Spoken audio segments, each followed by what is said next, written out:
ಒಂದು ನಿಮಿಷ ಕಣ್ಮುಚ್ಚಿ. ನಿಮ್ಮ ಲಾಸ್ಟ್ ಮಂತ್ನ ಬ್ಯಾಂಕ್ ಅಕೌಂಟ್ ತೆರೀರಿ. ಸ್ಯಾಲ್ರಿ ಬಂದ ದಿನ ಎಷ್ಟಿತ್ತು, ತಿಂಗಳ ಕೊನೆಗೆ ಎಷ್ಟು ಉಳಿಯಿತು, ಈ ಎರಡು ನಂಬರ್ಸ್ ನಡುವೆ ಇರೋ ಖಾಲಿ ಜಾಗ, ಅದೇ ನಿಮ್ಮ ಜೀವನದ ಅತ್ಯಂತ ದೊಡ್ಡ ಸಮಸ್ಯೆ. ನೀವು 25,000 ರೂಪಾಯಿ ಸಂಬಳ ತಗೋತಿದ್ರೂ ಇದೇ ಸಮಸ್ಯೆ. ನೀವು 1 ಲಕ್ಷ ರೂಪಾಯಿ ಸಂಬಳ ತಗೋತಿದ್ರೂ ಇದೇ ಸಮಸ್ಯೆ.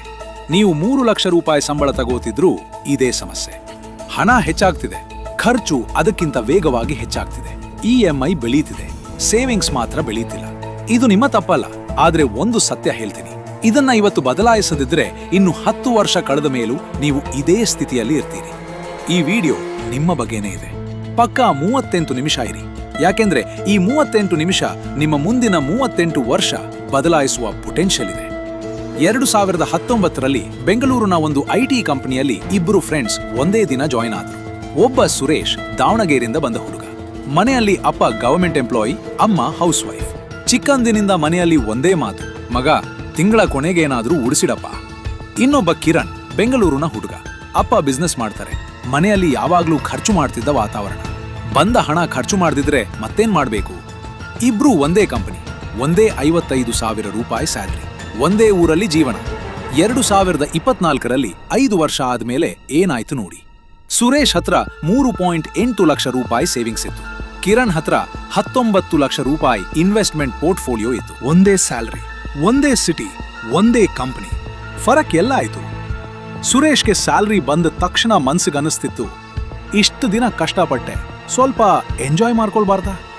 ಕಿರಣ್ಗೆ ಸ್ಯಾಲ್ರಿ ಬಂದ ತಕ್ಷಣ ಮನ್ಸಿಗನ್ನಿಸ್ತಿತ್ತು, ಮೊದಲು 10,000 ರೂಪಾಯಿ SIPಗೆ ಹಾಕಿ ಆಮೇಲೆ ಉಳಿದ್ರಲ್ಲಿ ಜೀವನ ನಡೆಸ್ಕೊಳ್ಳೋಣ. ಇದೇ ಒಂದು ಚಿಕ್ಕ ಮನಸ್ಸಿನ ಫರಕ್ 15 ಲಕ್ಷ ರೂಪಾಯಿ ಫರಕ್ ಮಾಡ್ತು. ಇದಕ್ಕೆ ಒಂದು ಹೆಸರಿದೆ, ಫೈನಾನ್ಷಿಯಲ್ DNA. ಈ ಟರ್ಮ್ ಅನ್ನ ನೀವು ಎಲ್ಲೂ ಟೆಕ್ಸ್ಟ್ ಬುಕ್ ನಲ್ಲಿ ಕಾಣಲ್ಲ, ಆದ್ರೆ ಇದು ನಿಮ್ಮ ಜೀವನದಲ್ಲಿ ತುಂಬಾ ರಿಯಲ್ ಆಗಿ ಕೆಲಸ ಮಾಡ್ತಿದೆ. ನೀವು ಹಣದ ಬಗ್ಗೆ ಹೇಗೆ ಫೀಲ್ ಮಾಡ್ತೀರಿ, ಹಣ ಬಂದ ತಕ್ಷಣ ಏನ್ ಮಾಡ್ತೀರಿ, ಯಾವ ತರ ಖರ್ಚು ಮಾಡ್ತೀರಿ, ಇವೆಲ್ಲ ನಿಮ್ಮ ಫೈನಾನ್ಷಿಯಲ್ DNA ಇಂದ ಬರ್ತದೆ. ಇದು ಎಲ್ಲಿಂದ ಬರುತ್ತೆ? ನಿಮ್ಮ ಬಾಲ್ಯದಿಂದ, ನಿಮ್ಮ ಮನೆಯಿಂದ. ನಿಮ್ಮ ಅಪ್ಪ ಅಮ್ಮ ಹಣ ಬಗ್ಗೆ ಹೇಗೆ ಮಾತಾಡ್ತಿದ್ರೋ ಅಲ್ಲಿಂದ. ಸೈಕಾಲಜಿನಲ್ಲಿ ಇದಕ್ಕೆ ರೀಸೆನ್ಸಿ ಬಾಯಸ್ ಅಂತ ಹೇಳ್ತಾರೆ. ನಾವು ನಮ್ಮ ಹಿಂದಿನ ಎಕ್ಸ್ಪೀರಿಯನ್ಸಸ್ ಅನ್ನ ಮನಸ್ಸಿನಲ್ಲಿ ತುಂಬಾ ಜೋರಾಗಿ ಹಿಡ್ಕೊಳ್ತೀವಿ ಮತ್ತು ಆ ಬೇಸಿಸ್ ಮೇಲೆ ಮುಂದಿನ ಡಿಸಿಷನ್ಸ್ ತಗೋತೀವಿ. ಉದಾಹರಣೆ ಹೇಳ್ತೀನಿ, ನಿಮ್ಮ ಅಪ್ಪ ಮನೆಯಲ್ಲಿ ಯಾವಾಗ್ಲೂ ಹೇಳ್ತಿದ್ರು, ಹಣ ಇಟ್ಕೊಂಡು ಏನ್ ಮಾಡ್ತಿ, ಇಂದು ಬಾಳಿ, ನಾಳೆ ಏನಾಗ್ತೋ ಗೊತ್ತಿಲ್ಲ ಅಂತ ಬೆಳೆದ ಮಗ ಸಂಬಳ ಬಂದ ತಕ್ಷಣ ಖರ್ಚು ಮಾಡ್ತಾನೆ. ಅವನಿಗೆ ಅದೇ ನ್ಯಾಚುರಲ್ ಅನ್ನಿಸ್ತೆ. ಇನ್ನೊಂದು ಮನೆಯಲ್ಲಿ ಅಮ್ಮ ಪ್ರತಿ ತಿಂಗಳು ಒಂದು ಡಬ್ಬಿಯಲ್ಲಿ 500 ರೂಪಾಯಿ ಇಡ್ತಿದ್ಲು. ಮಗ ಮಳೆಗಾಲಕ್ಕೆ ಛತ್ರಿ ಮೊದ್ಲೇ ತಕ್ಕೊಳ್ಬೇಕು ಅಂತ ಬೆಳೆದ ಹುಡುಗ ಸಂಬಳ ಬಂದ ತಕ್ಷಣ ಸೇವ್ ಮಾಡ್ತಾನೆ. ಅವನಿಗೆ ಅದೇ ನ್ಯಾಚುರಲ್. ಈ ಎರಡೂ ಜನ ತಪ್ಪು ಮಾಡ್ತಿಲ್ಲ, ಅವ್ರ ಮನಸ್ಸು ಅವರಿಗೆ ಕಲಿಸಿದ ಹಾಗೆ ಮಾಡ್ತಿದ್ದಾರೆ. ಆದ್ರೆ ಒಂದು ಮಾತು ಗಮನಿಸಿ, ಅವ್ರ ಪ್ರೋಗ್ರಾಮಿಂಗ್ ಅವ್ರ ಜೀವನ ಫಲಿತಾಂಶ ನಿರ್ಧರಿಸ್ತಿದೆ. ಇಲ್ಲಿ ಒಂದು ಕ್ಷಣ ನಿಂತು ಯೋಚಿಸಿ, ನಿಮ್ಮ ಮನೆಯಲ್ಲಿ ಹಣ ಬಗ್ಗೆ ಹೇಗ್ ಮಾತಾಡ್ತಿದ್ರು? ಸಾಲದ ಭಯ ಇತ್ತ? ಸೇವಿಂಗ್ಸ್ ಮಾಡ್ತಿದ್ರ? ಅಥವಾ ಬಂದ ಹಣ ಖರ್ಚು ಮಾಡ್ತಿದ್ರ? ಈ ಪ್ರಶ್ನೆಗೆ ನಿಮ್ಮ ಉತ್ತರ ನಿಮ್ಮ ಫೈನಾನ್ಷಿಯಲ್ DNA ಮೊದಲ ಸ್ಕ್ಯಾನ್. ಆದ್ರೆ ಇಲ್ಲಿ ಮಹತ್ವದ ಒಂದು ಸಂಗತಿ ಏನಂದ್ರೆ, ಫಿಸಿಕಲ್ DNA ಬದಲಾಯಿಸಲ್ಲ, ಫೈನಾನ್ಷಿಯಲ್ DNA ಬದಲಾಯಿಸಬಹುದು. ಹೇಗೆ ಅಂತ ಈ ವಿಡಿಯೋ ಮುಂದುವರೆದ ಹಾಗೆ ಹೇಳ್ತೀನಿ. ಆದ್ರೆ ಮೊದಲು ನಿಮ್ಮ ಮನಸ್ಸಿಗೊಂದು ಸಣ್ಣ ಪ್ರಶ್ನೆ ಹಾಕ್ತೀನಿ. ಕಾಮೆಂಟ್ಸ್ ನಲ್ಲಿ ಉತ್ತರ ಕೊಡಿ. ನಿಮ್ಮ ಜೀವನದಲ್ಲಿ ಒಂದು ಹಣದ ಟರ್ನಿಂಗ್ ಪಾಯಿಂಟ್ ಬಂದಿತ್ತ? ಯಾವಾಗ ನಿಮ್ಗನಿಸ್ತು, ಛೇ, ಹಣ ಬಗ್ಗೆ ಇನ್ನು ಬದಲಾಗಬೇಕು ಅಂತ? ನಿಮಗೊಂದು ಸ್ಟೋರಿ ಹೇಳ್ತೀನಿ. ಮೈಸೂರಿನ ರವಿ ಎಂಜಿನಿಯರಿಂಗ್ ಮುಗಿಸಿ ಬೆಂಗಳೂರಿಗೆ ಬಂದ. 32,000 ರೂಪಾಯಿ ಸ್ಯಾಲರಿನ ಮೊದಲ ಕೆಲಸ. ಮೊದಲ ತಿಂಗಳು 10,000 ರೂಪಾಯಿ ಸೇವ್ ಮಾಡ್ದ. ಸಂತೋಷ ಆಯ್ತು. 6 ತಿಂಗಳ ಬಿಟ್ಟು ಮೇಲೆ ಗರ್ಲ್ ಫ್ರೆಂಡ್ ಸಿಕ್ಳು. ಡೇಟಿಂಗ್ ಎಕ್ಸ್ಪೆನ್ಸಸ್ 5,000 ರೂಪಾಯಿ ಆಯ್ತು. ಸೇವಿಂಗ್ಸ್ 5,000 ರೂಪಾಯಿ ಆಯ್ತು. 1 ವರ್ಷ ಆದ್ಮೇಲೆ ಪ್ರಮೋಷನ್. ಸ್ಯಾಲ್ರಿ 45,000 ರೂಪಾಯಿ. ಖುಷಿಯಲ್ಲಿ ಒಂದು ಬೈಕ್ ಲೋನ್ ತಗೊಂಡ. EMI 6,500 ರೂಪಾಯಿ. ಸೇವಿಂಗ್ಸ್ ಮತ್ತೆ 5,000 ರೂಪಾಯಿ, 1,000 ರೂಪಾಯಿ. 2 ವರ್ಷ ಆದ್ಮೇಲೆ ಮದ್ವೆ. ಹೋಮ್ ಲೋನ್ 25 ಲಕ್ಷ ರೂಪಾಯಿ. EMI 22,000 ರೂಪಾಯಿ. ಸ್ಯಾಲ್ರಿ 60,000 ರೂಪಾಯಿ. ಸೇವಿಂಗ್ಸ್ 0 ರೂಪಾಯಿ. 3 ವರ್ಷ ಆದ್ಮೇಲೆ ಮಗು ಹುಟ್ಟಿತು. School fees, hospital bills, credit card ಶುರುವಾಯಿತು. 5 ವರ್ಷ ಆದ್ಮೇಲೆ ಸ್ಯಾಲ್ರಿ 85,000 ರೂಪಾಯಿ. EMI ಟೋಟಲ್ 42,000 ರೂಪಾಯಿ. ಕ್ರೆಡಿಟ್ ಕಾರ್ಡ್ 18,000 ರೂಪಾಯಿ. 85,000 ರೂಪಾಯಿ ಬರ್ತಿದೆ. 60 ರೂಪಾಯಿ ಬರ್ತಿದೆ, 60,000 ರೂಪಾಯಿ ಹೋಗ್ತಿದೆ. 25,000 ರೂಪಾಯಿ ಉಳಿಯಿತು ಅನ್ನಿ. 25,000 ರೂಪಾಯಿ ಉಳಿಯಿತು ಅನ್ನಿ. 20,000 ರೂಪಾಯಿ ರೆಂಟ್, 3,000 ರೂಪಾಯಿ ಗ್ರೋಸರೀಸ್, 2,000 ರೂಪಾಯಿ ಪೆಟ್ರೋಲ್. ತಿಂಗಳ ಕೊನೆಗೆ 0 ರೂಪಾಯಿ. ರವಿ 85,000 ರೂಪಾಯಿ ಸಂಬಳ ತಗೋತಾನೆ, ಆದ್ರೆ 1 ರೂಪಾಯಿ ಉಳಿಸ್ತಿಲ್ಲ. ಇದಕ್ಕೆ ನಾನು ಹೆಸರು ಕೊಡ್ತೀನಿ ಸ್ಯಾಲರಿ ಪ್ರಿಸನ್. ಇದು ಹೇಗೆ ಕೆಲಸ ಮಾಡುತ್ತೆ? ತುಂಬಾ ಸಿಂಪಲ್. ಸ್ಯಾಲರಿ ಹೆಚ್ಚಾದ ತಕ್ಷಣ ಲೈಫ್ ಸ್ಟೈಲ್ ಹೆಚ್ಚಾಗುತ್ತೆ, ಲೈಫ್ ಸ್ಟೈಲ್ ಹೆಚ್ಚಾದ ತಕ್ಷಣ ಖರ್ಚು ಹೆಚ್ಚಾಗುತ್ತೆ, ಖರ್ಚು ಹೆಚ್ಚಾದ ತಕ್ಷಣ ಲೋನ್ ತಗೋತೀವಿ, ಲೋನ್ ಹೆಚ್ಚಾದ ತಕ್ಷಣ ಮತ್ತಷ್ಟು ಸಂಬಳ ಬೇಕು ಅನಿಸ್ತೆ. ಇದು ಒಂದು ಇನ್ಫಿನಿಟ್ ಲೂಪ್. ಇದರಿಂದ ಹೊರಗೆ ಬರೋದಕ್ಕೆ ಒಂದೇ ಒಂದು ದಾರಿ ಇದೆ, ಸ್ವಯಂ ಅರಿವು. ರಿಚ್ ಡ್ಯಾಡ್ ಪುವರ್ ಡ್ಯಾಡ್ ಎಂಬ ಪ್ರಸಿದ್ಧ ಪುಸ್ತಕದಲ್ಲಿ ಒಂದು ಮಾತಿದೆ, the poor and the middle class work for money, the rich have money work for them. ಕನ್ನಡದಲ್ಲಿ ಹೇಳಿದ್ರೆ, ಬಡ ಮತ್ತು ಮಧ್ಯಮ ವರ್ಗದ ಜನ ಹಣಕ್ಕೋಸ್ಕರ ದುಡಿಯುತ್ತಾರೆ, ಆದರೆ ಶ್ರೀಮಂತರು ಹಣ ಅವರಿಗಾಗಿ ದುಡಿಯುವ ಹಾಗೆ ಮಾಡ್ತಾರೆ. ಇದನ್ನ ಅರ್ಥ ಮಾಡ್ಕೊಳ್ಳೋಕೆ 2 ಪದ ತಿಳ್ಕೋಬೇಕು, ಆಸೆಟ್ಸ್ ಮತ್ತು ಲಯಬಿಲಿಟೀಸ್. ಇದನ್ನ ಬಹಳ ಜನ ಕೇಳಿದ್ದಾರೆ, ಆದ್ರೆ ಅರ್ಥ ಮಾಡ್ಕೊಂಡಿಲ್ಲ. ನಾನು ನಮ್ಮ ಕರ್ನಾಟಕದ ಭಾಷೆಯಲ್ಲಿ ಹೇಳ್ತೀನಿ. ಆಸೆಟ್ ಅಂದ್ರೆ ನಿಮ್ಮ ಪಾಕೆಟ್ಗೆ ಹಣ ತರೋ ವಿಷಯ. ಉದಾಹರಣೆ, ಒಂದು ಮನೆ ಕೊಂಡು ಬಾಡಿಗೆಗೆ ಕೊಟ್ಟಿದ್ದೀರಿ, ಪ್ರತಿ ತಿಂಗಳು 8,000 ರೂಪಾಯಿ ಬರ್ತಿದೆ, ಇದು ಆಸೆಟ್. ಶೇರ್ ಕೊಂಡಿದ್ದೀರಿ, ಡಿವಿಡೆಂಡ್ ಬರ್ತಿದೆ, ಇದು ಆಸೆಟ್. ಶೇರ್ ಕೊಂಡಿದ್ದೀರಿ, ಡಿವಿಡೆಂಡ್ ಬರ್ತಿದೆ, ಇದು ಆಸೆಟ್. FD ಮಾಡಿದ್ದೀರಿ, ಇಂಟ್ರೆಸ್ಟ್ ಬರ್ತಿದೆ, ಇದು ಆಸೆಟ್. ಲಯಬಿಲಿಟಿ ಅಂದ್ರೆ ನಿಮ್ ಪಾಕೆಟ್ನಿಂದ ಹಣ ತಗೊಳ್ಳೋ ವಿಷಯ. ಉದಾಹರಣೆ, ಬೈಕ್ ಲೋನ್, ಪ್ರತಿ ತಿಂಗಳು EMIR 1,500 ರೂಪಾಯಿ ಹೋಗ್ತಿದೆ, ಲಯಬಿಲಿಟಿ. ಕ್ರೆಡಿಟ್ ಕಾರ್ಡ್, ಪ್ರತಿ ತಿಂಗಳು ಇಂಟ್ರೆಸ್ಟ್ 2,000 ರೂಪಾಯಿ ಹೋಗ್ತಿದೆ, ಲಯಬಿಲಿಟಿ. ಲಕ್ಸರಿ ಕಾರ್ ಲೋನ್, 30,000 ರೂಪಾಯಿ EMI, ಲಯಬಿಲಿಟಿ. ಈಗ ನಿಮ್ಮ ಜೀವನ ನೋಡಿ, ನಿಮ್ಮ ಹತ್ರ ಎಷ್ಟು ಆಸೆಟ್ಸ್ ಇದೆಯಾ, ನಿಮ್ಮ ಹತ್ರ ಎಷ್ಟು ಲಯಬಿಲಿಟೀಸ್ ಇದೆಯಾ? ಹೆಚ್ಚಿನ ಕರ್ನಾಟಕದ ಮಧ್ಯಮ ವರ್ಗ ಸಂಬಳ ಬಂದ ತಕ್ಷಣ ಲಯಬಿಲಿಟೀಸ್ ಹೇರ್ಕೊಳ್ತಾರೆ, ಆಸೆಟ್ಸ್ ಬಿಲ್ಡ್ ಮಾಡ್ತಿಲ್ಲ. ಇದಕ್ಕೆ ಇನ್ನೊಂದು ಹೆಸರಿದೆ, ಲೈಫ್ ಸ್ಟೈಲ್ ಇನ್ಫ್ಲೇಷನ್. ಪ್ರಮೋಷನ್ ಸಿಕ್ತು, ಬಿಗರ್ ಅಪಾರ್ಟ್ಮೆಂಟ್ ತಗೋತೀವಿ, ಬೋನಸ್ ಬಂತು, ಫಾರಿನ್ ಟ್ರಿಪ್ ಹೋಗ್ತೀವಿ, ಸ್ಯಾಲರಿ 10,000 ರೂಪಾಯಿ ಹೆಚ್ಚಾಯಿತು, 12,000 ರೂಪಾಯಿ ಖರ್ಚು ಹೆಚ್ಚಾಗ್ತಿದೆ. ಇದು ಒಂದು ರೀತಿ ನೀರಿನ ಟ್ಯಾಂಕ್ ತರ. ನೀರ್ ತುಂಬಿಕೊಳ್ಳೋ ಟ್ಯಾಂಕ್ ಇದ್ರೆ ಕೊಳ ತುಂಬುತ್ತೆ, ಅದು ಸೇವಿಂಗ್ಸ್. ನೀರ್ ಬಂದ ತಕ್ಷಣ ಹೊರಗೆ ಹೋಗೋ ಟ್ಯಾಂಕ್ ಇದ್ರೆ ಯಾವ್ದಾದ್ರೂ ಖಾಲಿ, ಅದು ಲೈಫ್ ಸ್ಟೈಲ್ ಇನ್ಫ್ಲೇಷನ್. ಇದನ್ನ ಹೇಗ್ ಬದಲಾಯಿಸಬೇಕು?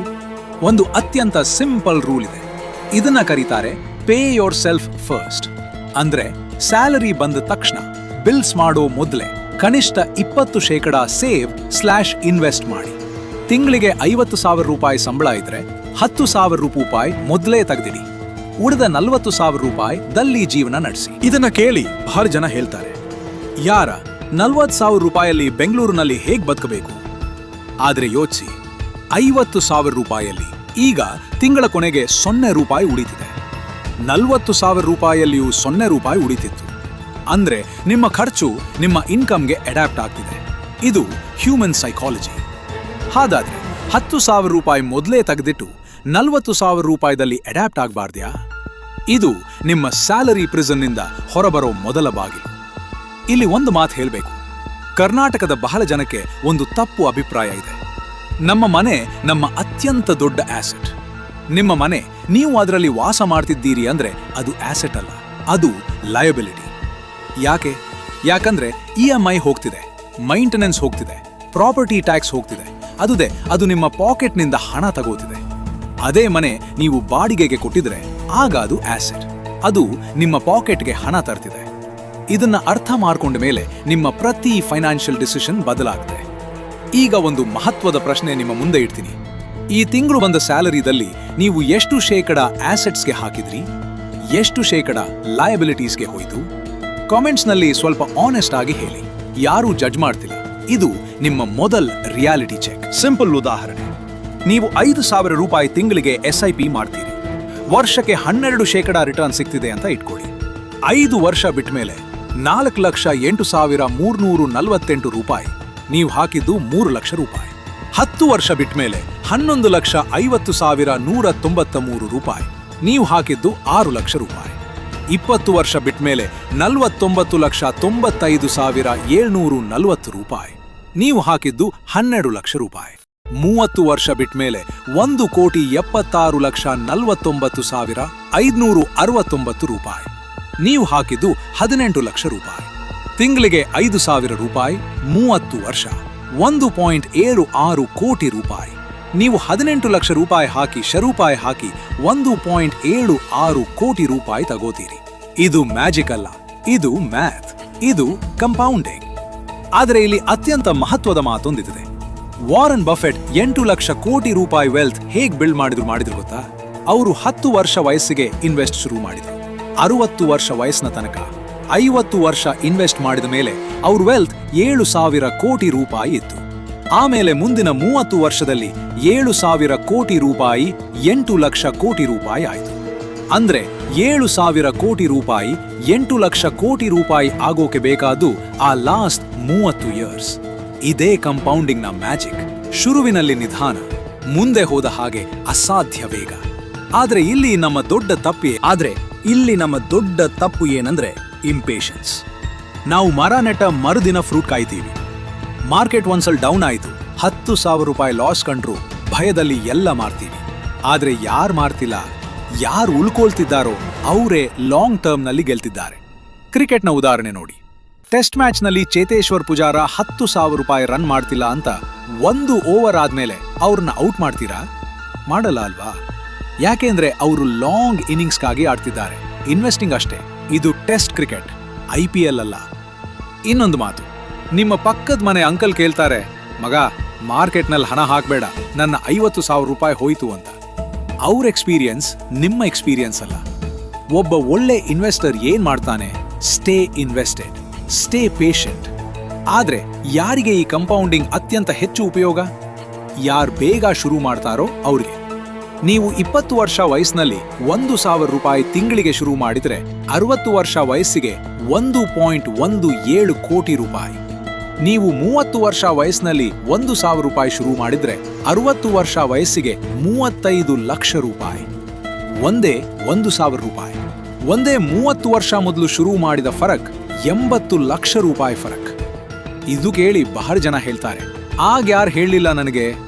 ಇವತ್ತು ನಾನ್ ಹೇಳ್ತಿದ್ದೀನಿ. ನೀವು ಈ ವಿಡಿಯೋ ನೋಡ್ತಿರೋ ದಿನ ಅದು ನಿಮ್ಮ ಜೀವನದ ಅತ್ಯಂತ ಒಳ್ಳೆ ದಿನ. ಯಾಕೆಂದ್ರೆ ನೀವು ಇನ್ನೂ ಶುರು ಮಾಡಿಲ್ಲ ಅಂದ್ರೆ ಇಂದೇ ಮೊದಲ ದಿನ. ಈ ಭಾಗದ ಪ್ರಶ್ನೆ ನಿಮ್ಮ ಮನಸ್ಸಿಗೆ. ನೀವು ಇವತ್ತೇ 500 ರೂಪಾಯಿ ಅಥವಾ 1,000 ರೂಪಾಯಿ SIP ಶುರು ಮಾಡ್ತೀರಾ? ಹೌದಾ ಇಲ್ಲವಾ? ನಿಮ್ಮ ಆನೆಸ್ಟ್ ಉತ್ತರ ಕಮೆಂಟ್ಸ್ನಲ್ಲಿ ಹಾಕಿ. 2020 ಮಾರ್ಚ್ನ ಒಂದು ದಿನ ಇಂಡಿಯಾನಲ್ಲಿ ಕೋವಿಡ್ ಲಾಕ್ಡೌನ್ ಘೋಷಣೆ ಆಯಿತು. ಸೆನ್ಸೆಕ್ಸ್ ಒಂದೇ ವಾರದಲ್ಲಿ 35% ಕೆಳಗೆ ಬಿದ್ದ. ಬ್ಯಾಂಗ್ಳೂರ್ನ ನಾಗೇಶ್ 4 ಲಕ್ಷ ರೂಪಾಯಿ ಇನ್ವೆಸ್ಟ್ ಮಾಡಿದ್ದ. ಪೋರ್ಟ್ಫೋಲಿಯೋ 2.6 ಲಕ್ಷ ರೂಪಾಯಿ ಆಯಿತು. 1.4 ಲಕ್ಷ ರೂಪಾಯಿ ಲಾಸ್. ಟಿವಿನಲ್ಲಿ ಎಕ್ಸ್ಪರ್ಟ್ಸ್ ಹೇಳ್ತಿದ್ರು, ಮಾರ್ಕೆಟ್ ಇನ್ನೂ ಕೆಳಗೆ ಹೋಗ್ತೆ. ವಾಟ್ಸ್ಆಪ್ನಲ್ಲಿ ಫ್ರೆಂಡ್ಸ್ ಕಳಿಸ್ತಿದ್ರು, ಎಲ್ಲ ಸೆಲ್ ಮಾಡ್ಬಿಡು, ಮಾರ್ಕೆಟ್ ಕ್ರಾಶ್ ಆಗ್ತೆ. ಅಪ್ಪ ಫೋನ್ ಮಾಡ್ದ, ನನ್ನ 50,000 ರೂಪಾಯಿ ತೆಗಿಯೋ, ಅದಾದ್ರೂ ಉಳ್ಸು. ನಾಗೇಶ್ ಪ್ಯಾನಿಕ್ ಮಾಡ್ದ. 2.6 ಲಕ್ಷ ರೂಪಾಯಿಗೆ ಎಲ್ಲ ಸೆಲ್ ಮಾಡ್ದ. 4 ಲಕ್ಷ ರೂಪಾಯಿ ಹಾಕಿ 2.6 ಲಕ್ಷ ರೂಪಾಯಿ ತಗೊಂಡ. 1.4 ಲಕ್ಷ ರೂಪಾಯಿ ಲಾಸ್ ಕನ್ಫರ್ಮ್ ಮಾಡ್ಕೊಂಡ. ಅದೇ ಸಮಯದಲ್ಲಿ ನಾಗೇಶ್ನ ಪಕ್ಕದ ಮನೆ ಮಂಜುನಾಥ್, ಅವನು 4 ಲಕ್ಷ ರೂಪಾಯಿ ಇನ್ವೆಸ್ಟ್ ಮಾಡಿದ್ದ. 2.6 ಲಕ್ಷ ರೂಪಾಯಿ ಆಯ್ತು ನೋಡ್ದ. ಅವನು ಒಂದು ಕ್ಷಣ ನಿಂತ. ಈ ಕಂಪನೀಸ್ ಮುಚ್ಚಿ ಹೋಗ್ತಿದ್ಯಾ? ಇಲ್ಲ, ಮಾರ್ಕೆಟ್ ಸ್ವಲ್ಪ ಕಾಲ ಕೆಳಗೆ ಹೋಗಿದೆ, ಇದು ಟೆಂಪರರಿ. ಅವನು ಸೆಲ್ ಮಾಡಲಿಲ್ಲ. 2021 ಡಿಸೆಂಬರ್ನಲ್ಲಿ ಮಂಜುನಾಥ್ನ ಪೋರ್ಟ್ಫೋಲಿಯೋ 7.8 ಲಕ್ಷ ರೂಪಾಯಿ ಆಗಿತ್ತು. 4 ಲಕ್ಷ ರೂಪಾಯಿ 7.8 ಲಕ್ಷ ರೂಪಾಯಿ ಆಯಿತು. 1.5 ವರ್ಷ ಕಾದ ಲಾಭ. ನಾಗೇಶ್ 1.4 ಲಕ್ಷ ರೂಪಾಯಿ ಲೂಸ್ ಮಾಡ್ದ. ಮಂಜುನಾಥ್ 3.8 ಲಕ್ಷ ರೂಪಾಯಿ ಪ್ರಾಫಿಟ್ ಮಾಡ್ದ. ಫರ್ಕ್ 5.2 ಲಕ್ಷ ರೂಪಾಯಿ. Reason, one panicked, other didn't. ಇದಕ್ಕೆ ಸೈಕಾಲಜಿನಲ್ಲಿ ಒಂದು ಹೆಸರಿದೆ, ನೆಗೆಟಿವಿಟಿ ಬಯಾಸ್. ಅಂದ್ರೆ ನಮ್ಮ ಮನಸ್ಸು ನೆಗೆಟಿವ್ ಸುದ್ದಿಗೆ ಪಾಸಿಟಿವ್ ಸುದ್ದಿಗಿಂತ 3 ಪಟ್ಟು ಹೆಚ್ಚು ತೂಕ ಕೊಡುತ್ತೆ. ಒಂದು 10,000 ರೂಪಾಯಿ ಗೇನ್ ಆದ ಸಂತೋಷ 10,000 ರೂಪಾಯಿ ಲಾಸ್ ಆದ ನೋವಿಗಿಂತ ಅರ್ಧ. ಇದಕ್ಕೆ ಒಂದು ಕರ್ನಾಟಕದ ಗಾದೆ ಸರಿಯಾಗಿ ಹೊಂತೆ, ಹಾವು ಕಚ್ಚಿದ ಮೇಲೆ ಹಗ್ಗ ನೋಡಿದ್ರೂ ಭಯ. ಒಂದ್ಸಲ್ ಮಾರ್ಕೆಟ್ನಲ್ಲಿ ಲಾಸ್ ಆಯ್ತು, ಮತ್ತೆ ಎಂದೂ ಇನ್ವೆಸ್ಟ್ ಮಾಡ್ತಿಲ್ಲ. ಆ ಭಯ ವರ್ಷಗಟ್ಟಲೆ ಉಳ್ಕೊಳ್ತೆ. ಆದ್ರೆ ಇಲ್ಲಿ ಒಂದು ಮಹತ್ವದ ಸತ್ಯ ಹೇಳಬೇಕು. ಬೆಂಜಮಿನ್ ಗ್ರಾಹಂ, ವಾರೆನ್ ಬಫೆಟ್ರ ಗುರು, ಅವರು ಒಂದು ಪ್ರಸಿದ್ಧ ಎನಾಲಜಿ ಹೇಳ್ತಾರೆ. ಅವ್ರು ಹೇಳ್ತಾರೆ, ಮಾರ್ಕೆಟ್ನಲ್ಲಿ ಒಬ್ಬ ಮಿಸ್ಟರ್ ಮಾರ್ಕೆಟ್ ಎಂಬ ಮನುಷ್ಯ ಇದ್ದಾನೆ. ಪ್ರತಿದಿನ ಅವನು ನಿಮ್ಮ ಬಾಗಿಲಿಗೆ ಬರ್ತಾನೆ, ನಿಮ್ಮ ಶೇರ್ಸ್ನ ಬೆಲೆ ಹೇಳ್ತಾನೆ. ಒಂದು ದಿನ ಅವನು ಬಂದು ಹೇಳ್ತಾನೆ, ಇವತ್ತು 1,000 ರೂಪಾಯಿ ಕೊಡ್ತೀನಿ. ಮರುದಿನ ಬಂದು ಹೇಳ್ತಾನೆ, ಇವತ್ತು 400 ರೂಪಾಯಿ ಕೊಡ್ತೀನಿ. ಅವನು ಮೆಂಟಲಿ ಅನ್ಸ್ಟೇಬಲ್, ಬೈಪೋಲರ್. ಒಂದು ದಿನ ಓವರ್ ಎಕ್ಸೈಟೆಡ್, ಇನ್ನೊಂದು ದಿನ ಡಿಪ್ರೆಸ್ಡ್.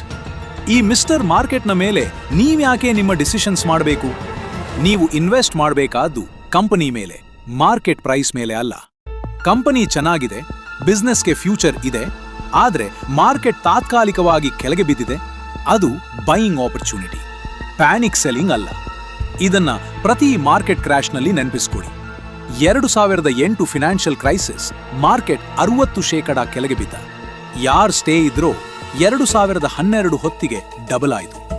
2020 ಕೋವಿಡ್ ಕ್ರ್ಯಾಶ್, ಮಾರ್ಕೆಟ್ 35% ಕೆಳಗೆ ಬಿದ್ದ. ಯಾರ್ ಸ್ಟೇ ಇದ್ರೋ 2020-21 ಹೊತ್ತಿಗೆ 2 ಪಟ್ಟು ಆಯಿತು. ಮಾರ್ಕೆಟ್ ಯಾವಾಗ್ಲೂ ಮೇಲೆ ಬರುತ್ತೆ. ಪ್ರಶ್ನೆ, ಅದು ಒಂದು ಕತೆ ಹೇಳ್ತೀನಿ. ಇದು ಬಹಳ ಜನರ ಜೀವನ ಕತೆ. ಬೆಂಗಳೂರಿನ ರಮೇಶ್ IT ಮ್ಯಾನೇಜರ್, 1,20,000 ರೂಪಾಯಿ ಸ್ಯಾಲರಿ. 2018ರಲ್ಲಿ ಅವನ ಗೋಲ್ 50 ಲಕ್ಷ ರೂಪಾಯಿ ಸೇವಿಂಗ್ಸ್ ಆದ್ರೆ ಲೈಫ್ ಸೆಟ್. 2020ರಲ್ಲಿ 52 ಲಕ್ಷ ರೂಪಾಯಿ ಆಯಿತು. ಸ್ಯಾಟಿಸ್ಫೈಡ್ ಆಗಲಿಲ್ಲ. 1 ಕೋಟಿ ರೂಪಾಯಿ ಆದ್ರೆ ರಿಟೈರ್ ಮಾಡ್ತೀನಿ ಅಂದ. 2023ರಲ್ಲಿ 1.1 ಕೋಟಿ ರೂಪಾಯಿ ಆಯಿತು. ಸ್ಯಾಟಿಸ್ಫೈಡ್ ಆಗಲಿಲ್ಲ. ಮಕ್ಕಳ ಎಜುಕೇಶನ್, ಮ್ಯಾರೇಜ್ಗೆ 2 ಕೋಟಿ ರೂಪಾಯಿ ಬೇಕು ಅಂದ. ಇವತ್ತು ರಮೇಶ್ ಓಡ್ತಿದ್ದಾನೆ, ಆದ್ರೆ ಯಾವ ಫಿನಿಶ್ ಲೈನ್ ಇಲ್ಲ. ಇದನ್ನ ಸೈಕಾಲಜಿನಲ್ಲಿ ಹೆಡಾನಿಕ್ ಅಡಾಪ್ಟೇಷನ್ ಅಂತ ಹೇಳ್ತಾರೆ. ಮನಸ್ಸು ಹೊಸ ವಸ್ತು, ಹೊಸ ಸಾಧನೆಗೆ ಬೇಗ ಅಡಾಪ್ಟ್ ಆಗ್ತದೆ. ಖುಷಿ ಕ್ಷಣಿಕ, ಮತ್ತೆ ಹೊಸ ಗೋಲ್ ಬೇಕು. ಉದಾಹರಣೆ, ಹೊಸ 60,000 ರೂಪಾಯಿ ಫೋನ್ ತಗೊಂಡ ದಿನ ಸ್ವರ್ಗ. 1 ತಿಂಗಳ ಬಿಟ್ಟ ಮೇಲೆ ಜಸ್ಟ್ ಫೋನ್. 6 ತಿಂಗಳ ಬಿಟ್ಟ ಮೇಲೆ ಹೊಸ ಮಾಡೆಲ್ ಬಂದಿದೆ, ಅಪ್ಗ್ರೇಡ್ ಮಾಡಬೇಕು. ಬೈಕ್, ಕಾರ್, ಫ್ಲಾಟ್ ಎಲ್ಲದ್ದೂ ಅಷ್ಟೇ. ದ ಸೈಕಾಲಜಿ ಆಫ್ ಮನಿ ಪುಸ್ತಕದ ಲೇಖಕ ಮಾರ್ಗನ್ ಹೌಸೆಲ್ ಒಂದು ಮಾತು ಹೇಳ್ತಾರೆ, the hardest financial skill is getting the goal post to stop moving. ಅಂದ್ರೆ ಗೋಲ್ ಬದಲಾಗದಿರೋ ಹಾಗೆ ನಿಲ್ಲಿಸೋದು, ಇದು ಅತ್ಯಂತ ಕಷ್ಟದ ಫೈನಾನ್ಷಿಯಲ್ ಸ್ಕಿಲ್. ಈ ಕ್ಷಣ ನಿಮ್ಮನ್ನ ಒಂದು ಪ್ರಶ್ನೆ ಕೇಳ್ತೀನಿ, ಉತ್ತರ ಯಾರಿಗೂ ಹೇಳಬೇಡಿ, ನಿಮ್ಮ ಮನಸ್ಸಿನಲ್ಲಿ ಹೇಳ್ಕೊಳ್ಳಿ. ನಿಮ್ಮ ಜೀವನದಲ್ಲಿ ಸಾಕು ಅಂದ್ರೆ ಎಷ್ಟು? ಯಾವ ಜೀವನ ನೀವು ಬಯಸ್ತೀರಿ? ಮನೆ ಇರ್ಲಿ 50 ಲಕ್ಷ ರೂಪಾಯಿ ಅಥವಾ 5 ಕೋಟಿ ರೂಪಾಯಿ. ಮಕ್ಕಳ ಎಜುಕೇಶನ್ 15 ಲಕ್ಷ ರೂಪಾಯಿ ಅಥವಾ 50 ಲಕ್ಷ ರೂಪಾಯಿ. ತಿಂಗಳ ಖರ್ಚು 30,000 ರೂಪಾಯಿ ಅಥವಾ 1 ಲಕ್ಷ ರೂಪಾಯಿ. ರಿಟೈರ್ಮೆಂಟ್ಗೆ ಎಷ್ಟು ಕಾರ್ಪಸ್ ಬೇಕು? ಈ ನಂಬರ್ಸ್ ಕ್ಲಿಯರ್ ಇದೆಯಾ ನಿಮ್ಮ ಮನಸ್ಸಿನಲ್ಲಿ? ಬಹಳ ಜನಕ್ಕೆ ಇಲ್ಲ. ಅದಕ್ಕೆ ಅವರು ಓಡ್ತಿದ್ದಾರೆ, ಯಾವ ಡೆಸ್ಟಿನೇಷನ್ ಇಲ್ಲೇ. ಒಂದು ಸುಂದರ ಸತ್ಯ ಹೇಳ್ತೀನಿ. ಕರ್ನಾಟಕದ ಒಂದು ಹಳ್ಳಿಯ ರೈತ 40,000 ರೂಪಾಯಿ ತಿಂಗಳ ಇನ್ಕಮ್, 2 ಎಕರೆ ಜಮೀನು, ಸ್ವಂತ ಮನೆ, 0 ರೂಪಾಯಿ ಲೋನ್. ಅವನು ಸಂಜೆ ಅಂಗಡದಲ್ಲಿ ಕೂತು ಕಾಫಿ ಕುಡಿತಾನೆ, ನಗ್ತಾನೆ, ರಾತ್ರಿ ಚೆನ್ನಾಗಿ ನಿದ್ದೆ ಮಾಡ್ತಾನೆ. ಬೆಂಗಳೂರಿನ IT ಮ್ಯಾನೇಜರ್, 2 ಲಕ್ಷ ರೂಪಾಯಿ ಸ್ಯಾಲರಿ, 80 ಲಕ್ಷ ರೂಪಾಯಿ ಫ್ಲಾಟ್, 50 ಲಕ್ಷ ರೂಪಾಯಿ ಲೋನ್, 25,000 ರೂಪಾಯಿ EMI. ಅವನು ರಾತ್ರಿ 1 ಗಂಟೆ ತನಕ ಲ್ಯಾಪ್ಟಾಪ್ ಮೇಲೆ ಕೂತಿದ್ದಾನೆ. ಸಂಡೇನಲ್ಲೂ ಆಫೀಸ್ ಕಾಲ್ ಇದೆ, ಸ್ಟ್ರೆಸ್ ಮಾಡ್ಕೊಂಡಿದ್ದಾನೆ. ಯಾರು ಶ್ರೀಮಂತ? ಕಂಟೆಂಟ್ಮೆಂಟ್, ತೃಪ್ತಿ, ಅದು ಹಣ ತರಲ್ಲ. ಆದ್ರೆ ಹಣ ತಂದ ಮೇಲೂ ಅದಿಲ್ಲದಿದ್ರೆ ಹಣ ಉಪಯೋಗ ಇಲ್ಲ. ಇದರ ಅರ್ಥ ಏನಂದ್ರೆ, ಹಣ ಸಂಪಾದಿಸಬೇಡಿ ಅಂತ ಅಲ್ಲ, ಹಣ ಸಂಪಾದಿಸಿ, ಹೆಚ್ಚಾಗಿ ಸಂಪಾದಿಸಿ. ಆದ್ರೆ ಯಾಕೆ ಸಂಪಾದಿಸ್ತಿದ್ದೀರಿ ಅನ್ನೋದು ಗೊತ್ತಿರ್ಲಿ. ಎಷ್ಟು ಆದ್ರೆ ಸಾಕು ಅಂತ ನಿಮ್ಮ ಸ್ವಂತ ಡೆಫಿನಿಷನ್ ಇರ್ಲಿ. ಯಾರ ಮನೆ ನೋಡಿ, ಯಾರ ಕಾರ್ ನೋಡಿ, ಯಾರ ಇನ್ಸ್ಟಾಗ್ರಾಮ್ ನೋಡಿ ನಿಮ್ಮ ಗೋಲ್ಸ್ ಬದಲಾಯಿಸಬೇಡಿ. ನಿಮ್ಮ ಇನಫ್ ನೀವೇ ಡಿಫೈನ್ ಮಾಡ್ಕೊಳ್ಳಿ. ಇದೇ ಫೈನಾನ್ಷಿಯಲ್ ಫ್ರೀಡಮ್ನ ಮೊದಲ ಹೆಜ್ಜೆ. ಈ ಭಾಗದ ಪ್ರಶ್ನೆ, ನಿಮ್ಮ ಜೀವನದಲ್ಲಿ ಸಾಕು ಅಂದ್ರೆ ಎಷ್ಟು? ಒಂದು ಸಂಖ್ಯೆ ಹೇಳಿ, ಒಂದು ಜೀವನ ಕಲ್ಪನೆ ಹೇಳಿ. ಕಮೆಂಟ್ಸ್ನಲ್ಲಿ ಬಡೀರಿ. ನಿಮ್ಮ ಫೋನ್ ತಗೊಳ್ಳಿ, ಇನ್ಸ್ಟಾಗ್ರಾಮ್ ತೆರೆಯಿರಿ. ಏನ್ ಕಾಣುತ್ತೆ? Lamborghini, Rolex, Dubai trip, Maldives resort, 5,000 ರೂಪಾಯಿಯ ಪ್ಲೇಟ್ ಊಟ. ಅದನ್ನ ನೋಡಿ ನಿಮ್ಮ ಮನಸ್ಸು ಹೇಳ್ತೆ, ಅವ್ರ ಜೀವನ ಎಷ್ಟು ಚೆನ್ನಾಗಿದೆ, ನಾನ್ ಯಾವಾಗ ಹೀಗಾಗ್ತೇನೆ? ಆದ್ರೆ ನಾನು ಒಂದು ಸತ್ಯ ಹೇಳ್ತೀನಿ, ಮನಸ್ಸಿಗೆ ನೋಯ್ಬಹುದು, ಆದ್ರೆ ಕೇಳಿ. ಆ ಇನ್ಸ್ಟಾಗ್ರಾಮ್ನಲ್ಲಿ ತೋರಿಸ್ತಿರೋ 30 ಲಕ್ಷ ರೂಪಾಯಿರ BMW ಅರ್ಧ ಜನ 60 ತಿಂಗಳ EMI ಮೇಲೆ ತಗೊಂಡಿದ್ದಾರೆ. ಪ್ರತಿ ತಿಂಗಳು 45,000 ರೂಪಾಯಿ EMI ಕೊಡ್ತಿದ್ದಾರೆ. ರಾತ್ರಿ ಮನೆಯಲ್ಲಿ 10,000 ರೂಪಾಯಿ ಬಿಲ್ ಹೇಗೆ ಕಟ್ಟೋದಂತ ಯೋಚಿಸ್ತಿದ್ದಾರೆ. ಆ ಮಾಲ್ಡೀವ್ಸ್ ಟ್ರಿಪ್ ಕ್ರೆಡಿಟ್ ಕಾರ್ಡ್ ಮೇಲೆ ಮಾಡಿದ್ದು, 6 ತಿಂಗಳ EMI ಮಾಡಿದ್ದಾರೆ. ಟ್ರಿಪ್ ಮುಗಿದ ಮೇಲೂ ಆ ಡೆಟ್ ಇನ್ನೂ ಜೀವನದಲ್ಲಿದೆ. ಆ 5,000 ರೂಪಾಯಿ ಡಿನ್ನರ್ ಫೋಟೋ ಒಬ್ಬ 50,000 ರೂಪಾಯಿ ಸಂಬಳ ಇರೋ ಹುಡುಗ 5,000 ರೂಪಾಯಿ ರೆಸ್ಟೋರೆಂಟ್ ಹೋದ, ಅಲ್ಲಿ ಒಂದು ಫೋಟೋ ತಗೊಂಡ, ಮನೆ ಬಂದ ಮೇಲೆ ಕಡ್ಲೆ ತಿಂದ. ಇವರನ್ನ ಫೇಕ್ ರಿಚ್ ಅಂತ ಕರೀತಾರೆ. ಇವರು ರಿಚ್ ಅಲ್ಲ, ಇವರು ರಿಚ್ ಅನ್ನಿಸ್ಕೊಳ್ಳೋ ಪ್ರಯತ್ನ ಮಾಡ್ತಿದ್ದಾರೆ. ಆದ್ರೆ ನಿಜವಾದ ವೆಲ್ತ್ ಏನು? ಮಾರ್ಗನ್ ಹೌಸೆಲ್ ಒಂದು ಮಾತು ಹೇಳ್ತಾರೆ, wealth is the nice cars not purchased, the diamonds not bought, the watches not worn. Wealth ಕಾಣಿಸೋದಲ್ಲ, ಅನ್ನಿಸ್ತಿದೆ. ನಿಜವಾದ ವೆಲ್ದಿ ಮನುಷ್ಯ ಬಾಸ್ ಬೈದ ದಿನ ಅವನು ಒಳ್ಳೇದಾಯ್ತು, ನನ್ನ ಹತ್ರ 6 ತಿಂಗಳ ಎಮರ್ಜೆನ್ಸಿ ಫಂಡ್ ಇದೆ ಅಂತ ರಿಸೈನ್ ಮಾಡಿ ಹೊರಗೆ ಹೋಗ್ಬಹುದು. ಮಗ ಕಾಯಿಲೆ ಬಿದ್ದ ದಿನ ಹಣ ಇಲ್ಲ ಅಂತ ಭಯಪಡಲ್ಲ. ಈ ತಿಂಗಳ ಸ್ಯಾಲರಿ ಬರಬೇಕು ಅಂತ ಯಾರ EMI ಒತ್ತಡ ಇಲ್ಲ. ತಾನು ಇಷ್ಟಪಟ್ಟ ಕೆಲಸ ಮಾಡಬಹುದು, ಹಣಕ್ಕಲ್ಲ, ಆಸಕ್ತಿಗೆ. ಇದನ್ನ ಕರೀತಾರೆ ಫ್ರೀಡಮ್ ಓವರ್ ಯೋರ್ ಟೈಮ್. ನಿಮ್ಮ ಸಮಯ ಮೇಲೆ ನಿಮ್ಮ ಕಂಟ್ರೋಲ್ ಇರೋದೇ ನಿಜವಾದ ಶ್ರೀಮಂತಿಕೆ. ಕರ್ನಾಟಕದ ಒಂದು ಸೀನ್ನ ಕಲ್ಪಿಸ್ಕೊಳ್ಳಿ. ರಾಜನಗರ್ನು ಬಸವರಾಜ್, 35,000 ರೂಪಾಯಿ ಸ್ಯಾಲರಿ, 8,000 ರೂಪಾಯಿ SIP, 2 ಲಕ್ಷ ರೂಪಾಯಿ ಇಮರ್ಜೆನ್ಸಿ ಫಂಡ್, 0 ರೂಪಾಯಿ ಲೋನ್, ಸ್ವಂತ ಮನೆ ಊರಿನಲ್ಲಿ, ಸ್ವಲ್ಪ ಜಮೀನು. ಪ್ರತಿ ರಾತ್ರಿ ಊಟ ಮಾಡಿ ಮಲ್ಲಿಗೆ ಹೂ ತೋಟದಲ್ಲಿ ಕೂತು ಕಾಫಿ ಕುಡಿತಾನೆ, ಮನೆಯವ್ರ ಜೊತೆ ಮಾತಾಡ್ತಾನೆ. ರಾತ್ರಿ 10 ಗಂಟೆಗೆ ನಿದ್ದೆ ಮಾಡ್ತಾನೆ. ಬೆಂಗಳೂರಿನ ರಘು, 1,20,000 ರೂಪಾಯಿ ಸ್ಯಾಲರಿ, 45,000 ರೂಪಾಯಿ ಹೋಮ್ ಲೋನ್ EMI, 15,000 ರೂಪಾಯಿ ಕಾರ್ ಲೋನ್, 20,000 ರೂಪಾಯಿ ಕ್ರೆಡಿಟ್ ಕಾರ್ಡ್, 40 ಲಕ್ಷ ರೂಪಾಯಿ ಫ್ಲಾಟ್ ಲೋನ್ ಮೇಲೆ, BMW ಗಾಡಿ ಲೋನ್ ಮೇಲೆ. ಇನ್ಸ್ಟಾಗ್ರಾಮ್ನಲ್ಲಿ ಅವನ ಜೀವನ ಗ್ರ್ಯಾಂಡ್ ಆಗಿ ಕಾಣುತ್ತೆ. ಆದ್ರೆ ರಾತ್ರಿ 2 ಗಂಟೆ ತನಕ ಲ್ಯಾಪ್ಟಾಪ್ ಮೇಲೆ ಕೂತಿರ್ತಾನೆ. ಮನೆಯಲ್ಲಿ ಮಾತು ಕಡಿಮೆ, ಮಕ್ಕಳ ಜೊತೆ ಸಮಯ ಇಲ್ಲ, ರಾತ್ರಿ ನಿದ್ದೆ ಸರಿಯಾಗಿ ಬರಲ್ಲ. ಯಾರ ಜೀವನ ಉತ್ತಮ? ಕಣ್ಣಿಗೆ ರಘು, ನಿಜದಲ್ಲಿ Basavaraj. Real wealth is invisible, fake rich is all show. ಈ ಭಾಗದ ಪ್ರಶ್ನೆ, ನಿಮ್ಮ ಜೀವನದಲ್ಲಿ ರಿಯಲ್ ವೆಲ್ತ್ ಅಂದ್ರೆ ಏನು? ರೂಪಾಯಿ ಸಂಖ್ಯೆಯಲ್ಲಿ ಅಲ್ಲ, ಜೀವನ ರೀತಿಯಲ್ಲಿ ಹೇಳಿ. ಕಮೆಂಟ್ಸ್ನಲ್ಲಿ ಬರೆಯಿರಿ. ಒಂದು ಪ್ರಶ್ನೆ ಕೇಳ್ತೀನಿ, ಜೆಫ್ ಬೇಜೋಸ್ ಅಮೆಜಾನ್ ಶುರು ಮಾಡಲ್ದಿದ್ರೆ ಏನಾಗ್ತಿತ್ತು? ಈಲಾನ್ ಮಸ್ಕ್ ಟೆಸ್ಲಾ ಮೇಲೆ ಬೆಟ್ ಮಾಡಲ್ದಿದ್ರೆ ಏನಾಗ್ತಿತ್ತು? ಇಂಡಿಯಾನಲ್ಲಿ ಫ್ಲಿಪ್ಕಾರ್ಟ್ ಶುರು ಆಗಲ್ದಿದ್ರೆ 1 ಲಕ್ಷ ರೂಪಾಯಿ ಕ್ರೋರ್ನ ಕಾಮರ್ಸ್ ಇಂಡಸ್ಟ್ರಿ ಇರ್ತಿತ್ತ? ಈ ಒಂದೊಂದು ಮೂಮೆಂಟ್, ಒಂದೊಂದು ಸಣ್ಣ ಡಿಸಿಷನ್ ಇಡೀ ಜಗತ್ತನ್ನ ಬದಲಾಯಿಸಿತು. ಫೈನಾನ್ಸ್ನಲ್ಲಿ ಇದಕ್ಕೆ ಟೇಲ್ ಈವೆಂಟ್ಸ್ ಅಂತ ಹೇಳ್ತಾರೆ. ಇದು ಅಪರೂಪ ಆಗ್ತದೆ, ಆದ್ರೆ ಆದಾಗ ಅದರ ಪರಿಣಾಮ ಅಗಾಧ. ಇದನ್ನ ನಿಮ್ಮ ಜೀವನಕ್ಕೂ ಅಪ್ಲೈ ಮಾಡಿ.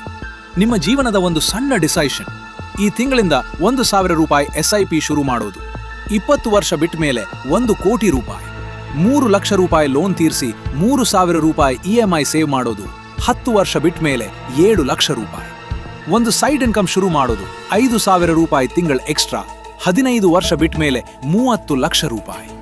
ಇವೆಲ್ಲ ಟೇಲ್ ಈವೆಂಟ್ಸ್, ನಿಮ್ಮ ಜೀವನ ಬದಲಾಯಿಸೋ ಸಣ್ಣ ಕ್ಷಣಗಳು. ಆದ್ರೆ ಈ ಟೇಲ್ ಈವೆಂಟ್ಸ್ ಆಗ್ತಾ ಯಾವಾಗ? ನೀವು ಈ ಕ್ಷಣ ಒಂದು ಸಣ್ಣ ಆಕ್ಷನ್ ತಗೊಂಡಾಗ. ಒಂದು ಮಾತು ಕೇಳಿ, ಫೈನಾನ್ಷಿಯಲ್ ಫ್ರೀಡಮ್ ಉಚಿತ ಅಲ್ಲ, ಅದಕ್ಕೆ ಒಂದು ಬೆಲೆ ಇದೆ. ಆ ಬೆಲೆ ರೂಪಾಯಿ ಅಲ್ಲ, ಆ ಬೆಲೆ ಸ್ಯಾಕ್ರಿಫೈಸ್. ಈ ಕ್ಷಣ ನಿಮ್ಮ ಮುಂದೆ ಒಂದು ಪ್ರಶ್ನೆ ಇಡ್ತೀನಿ. ನೀವು 1 ಕೋಟಿ ರೂಪಾಯಿ ವೆಲ್ತ್ ಬಿಲ್ಡ್ ಮಾಡಬೇಕು ಅಂದ್ರೆ ಏನ್ ಬಿಡಬೇಕು? ಪ್ರತಿ ತಿಂಗಳು ಸ್ವಿಗ್ಗಿ 3,000 ರೂಪಾಯಿ ಖರ್ಚು ಬಿಟ್ಟು 3,000 ರೂಪಾಯಿ ಇನ್ವೆಸ್ಟ್ ಮಾಡಬೇಕು.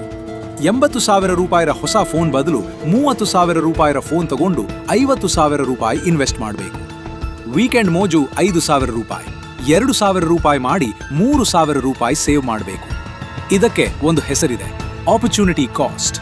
ನೀವು ಒಂದನ್ನ ಆಯ್ಕೆ ಮಾಡಿದ್ರೆ ಇನ್ನೊಂದನ್ನ ಬಿಡಬೇಕು. ಶಾರ್ಟ್ ಟರ್ಮ್ ಕಂಫರ್ಟ್ ಆಯ್ಕೆ ಮಾಡ್ಕೊಂಡ್ರೆ ಲಾಂಗ್ ಟರ್ಮ್ ವೆಲ್ತ್ ಬಿಡಬೇಕು. ಲಾಂಗ್ ಟರ್ಮ್ ವೆಲ್ತ್ ಆಯ್ಕೆ ಮಾಡ್ಕೊಂಡ್ರೆ ಶಾರ್ಟ್ ಟರ್ಮ್ ಕಂಫರ್ಟ್ ಸ್ವಲ್ಪ ಬಿಡಬೇಕು. ಈ ಸತ್ಯ ಅರ್ಥ ಮಾಡ್ಕೊಂಡ ಜನ ಅವರು ವೆಲ್ತ್ ಬಿಲ್ಡ್ ಮಾಡ್ತಿದ್ದಾರೆ. ಈ ಸತ್ಯ ಬಿಟ್ಟ ಜನ ಅವರು ಸ್ಯಾಲರಿ ಪ್ರಿಸನ್ನಲ್ಲಿ ಇದ್ದಾರೆ. ಒಂದು ಕ್ಷಣ ಯೋಚಿಸಿ, ನಿಮ್ಮ ಅಜ್ಜ ಅಥವಾ ಅಜ್ಜಿ ಸ್ವಲ್ಪ ಜಮೀನು ಇಟ್ಕೊಂಡಿದ್ರು, ಸ್ವಲ್ಪ ಗೋಲ್ಡ್ ಉಳಿಸಿದ್ರು, ಸಾಲ ಮಾಡಿದ್ರು. ಅವು ನಿಮ್ಮ ಒಂದು ದೊಡ್ಡ ಫೈನಾನ್ಷಿಯಲ್ ಗೋಲ್ ಮತ್ತು ಅದಕ್ಕಾಗಿ ನೀವು ಮಾಡಬೇಕಾದ ಒಂದು ಸ್ಯಾಕ್ರಿಫೈಸ್ ಏನು? ಕಮೆಂಟ್ಸ್ನಲ್ಲಿ ಬರೀರಿ. ಇದು ಅಪರೂಪ ಆಗ್ತೆ, ಆದ್ರೆ ಆದ್ರತಾಗ ಅದರ ಪರಿಣಾಮ ಅಗಾಧ. ಇದನ್ನ ನಿಮ್ಮ ಜೀವನಕ್ಕೂ ಅಪ್ಲೈ ಮಾಡಿ. ನಿಮ್ಮ ಜೀವನದ ಒಂದು ಸಣ್ಣ ಡಿಸೈಷನ್, ಈ ತಿಂಗಳಿಂದ 1,000 ರೂಪಾಯಿ SIP ಶುರು ಮಾಡೋದು, 20 ವರ್ಷ ಬಿಟ್ಟ ಮೇಲೆ 1 ಕೋಟಿ ರೂಪಾಯಿ, 3 ಲಕ್ಷ ರೂಪಾಯಿ ಲೋನ್ ತೀರಿಸಿ 3,000 ರೂಪಾಯಿ EMI ಸೇವ್ ಮಾಡೋದು, 10 ವರ್ಷ ಬಿಟ್ಟ ಮೇಲೆ 7 ಲಕ್ಷ ರೂಪಾಯಿ, ಒಂದು ಸೈಡ್ ಇನ್ಕಮ್ ಶುರು ಮಾಡೋದು, 5,000 ರೂಪಾಯಿ ತಿಂಗಳ ಎಕ್ಸ್ಟ್ರಾ, 15 ವರ್ಷ ಬಿಟ್ಟ ಮೇಲೆ 30 ಲಕ್ಷ ರೂಪಾಯಿ. ಇವೆಲ್ಲ ಟೇಲ್ ಇವೆಂಟ್ಸ್, ನಿಮ್ಮ ಜೀವನ ಬದಲಾಯಿಸೋ ಸಣ್ಣ ಕ್ಷಣಗಳು. ಆದ್ರೆ ಈ ಟೇಲ್ ಇವೆಂಟ್ಸ್ ಆಗ್ತೇ ಆವಾಗ, ನೀವು ಈ ಕ್ಷಣ ಒಂದು ಸಣ್ಣ ಆಕ್ಷನ್ ತಗೊಂಡಾಗ. ಒಂದು ಮಾತು ಕೇಳಿ, ಫೈನಾನ್ಷಿಯಲ್ ಫ್ರೀಡಮ್ ಉಚಿತ ಅಲ್ಲ, ಅದಕ್ಕೆ ಒಂದು ಬೆಲೆ ಇದೆ.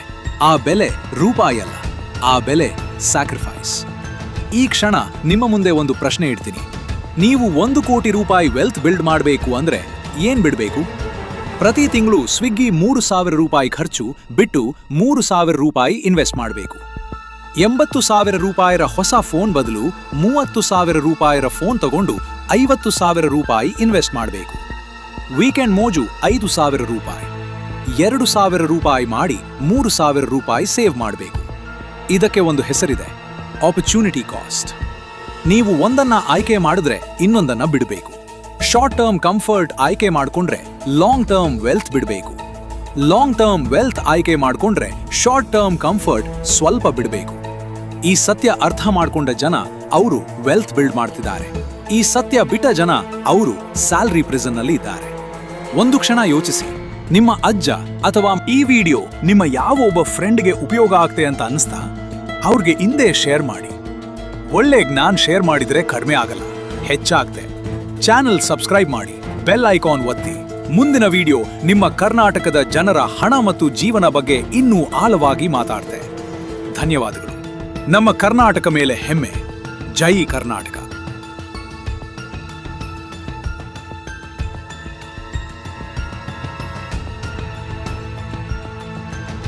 ಒಂದು ಕ್ಷಣ ಯೋಚಿಸಿ, ನಿಮ್ಮ ಅಜ್ಜ ಅಥವಾ ಅಜ್ಜಿ ಸ್ವಲ್ಪ ಜಮೀನು ಇಟ್ಕೊಂಡಿದ್ರು, ಸ್ವಲ್ಪ ಗೋಲ್ಡ್ ಉಳಿಸಿದ್ರು, ಸಾಲ ಮಾಡಿದ್ರು. ಅವರು ಲಕ್ಸುರಿ ಅನುಭವಿಸಲಿಲ್ಲ. ಆದರೆ ಇಂದು ಆ ಜಮೀನು, ಆ ಗೋಲ್ಡ್ ಕೋಟ್ಯಂತರ ರೂಪಾಯಿ ಆಗಿದೆ. ಅವರ ಒಂದು ಸಣ್ಣ ಸ್ಯಾಕ್ರಿಫೈಸ್ ಇಂದು ನಮ್ಮ ಜೀವನ ಸ್ವಲ್ಪ ಸುಲಭ ಮಾಡಿದೆ. ನೀವು ಇವತ್ತು ಮಾಡೋ ಸ್ಯಾಕ್ರಿಫೈಸ್ ನಿಮ್ಮ ಮಕ್ಕಳ ಜೀವನ ಸ್ವಲ್ಪ ಸುಲಭ ಮಾಡುತ್ತೆ. ಈ ಭಾಗದ ಪ್ರಶ್ನೆ, ನಿಮ್ಮ ಒಂದು ದೊಡ್ಡ ಫೈನಾನ್ಷಿಯಲ್ ಗೋಲ್ ಮತ್ತು ಅದಕ್ಕಾಗಿ ನೀವು ಮಾಡಬೇಕಾದ ಒಂದು ಸ್ಯಾಕ್ರಿಫೈಸ್ ಏನು? ಕಾಮೆಂಟ್ಸ್ನಲ್ಲಿ ಬರೀರಿ. ಈ ಇಡೀ ವಿಡಿಯೋನಲ್ಲಿ ನಾವು 8 ದೊಡ್ಡ ವಿಷಯ ಮಾತಾಡಿದ್ವಿ. ಮತ್ತೊಮ್ಮೆ ನೆನಪು ಮಾಡ್ಕೊಳ್ಳಿ. 1, ಫೈನಾನ್ಷಿಯಲ್ DNA, ನಿಮ್ಮ ಹಣದ ಬಗ್ಗೆ ನಿಮ್ಮ ಮನಸ್ಸು ಹೇಗೆ ಪ್ರೋಗ್ರಾಮ್ ಆಗಿದೆ ಅಂತ ಅರ್ಥ ಮಾಡ್ಕೊಳ್ಳಿ. ಆ ಪ್ರೋಗ್ರಾಮಿಂಗ್ ಬದಲಾಯಿಸಿ. 2, ಸ್ಯಾಲರಿ ಪ್ರಿಸನ್, ಆಸೆಟ್ಸ್ ಬಿಲ್ಡ್ ಮಾಡಿ, ಲಯಬಿಲಿಟೀಸ್ ಕಡಿಮೆ ಮಾಡಿ. ಮೊದಲು ನಿಮ್ಮನ್ನ ನೀವೇ ಪೇ ಮಾಡ್ಕೊಳ್ಳಿ.